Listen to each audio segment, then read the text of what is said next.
აგებონოთ ამ იმისთვის ამოვედი, რომ ხოლმე თაკოს ნაყრზე ვისაუბრო, თაკოს ძალიან ბევრი დადებითი თვისება, ყველას ვერ ჩამოვთვლით, გარდა იმისა, რომ ულამაზესი და უნიჭიერესია, ამავე დროს არის ძალიან სამართლიანი და პირდაპირი. თუ რამდენად პირდაპირია, ახლა მაგალითს მოგახსენებთ.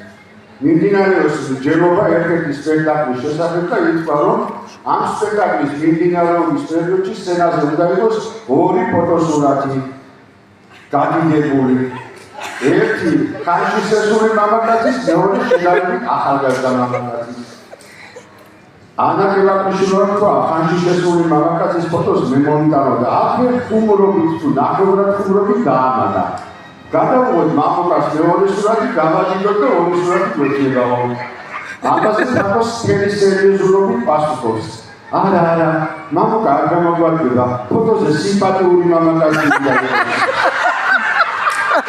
მადლობ, თაკო არ ვიცოდი. ეცინა მაგრამ გაუბრასდებით იმას ვერ ვიტყვი, იმიტომ რომ რა სახის კომპლიმენტი არ მივიღია ცხოვრებაში. ხშირად გადაჭარბებული, რომ ვარ უნიჭიერეს, უკეთის შეგვილეს, უგანაკლებულეს. გადაჭარბებულია რა თქმა უნდა, მაგრამ თაკობრაც ყოველას მაინტერესებია. თუმცა არასდროს ლამაზიო ვერვა დამიფაროს სიმპათიური ხარო ის სადაც არ გვჩერდეს. მაგალითად ჩემი მეგობარი იუნდა რუსიძე ერთ-ერთ ამბობს ჩემზე მამუკა ნახევრად სიმპათიურიაო. ხოლო მეორე მეგობარმა ვერონიკა გიორგაძე აქვაგერდა და რა ტელეფონში ჩემს ფოტოებს უცებ წამოვიძახა. უი მამუ, აქედან აკადემიური მიყურები, ოდნავ სექსუალური ხარ.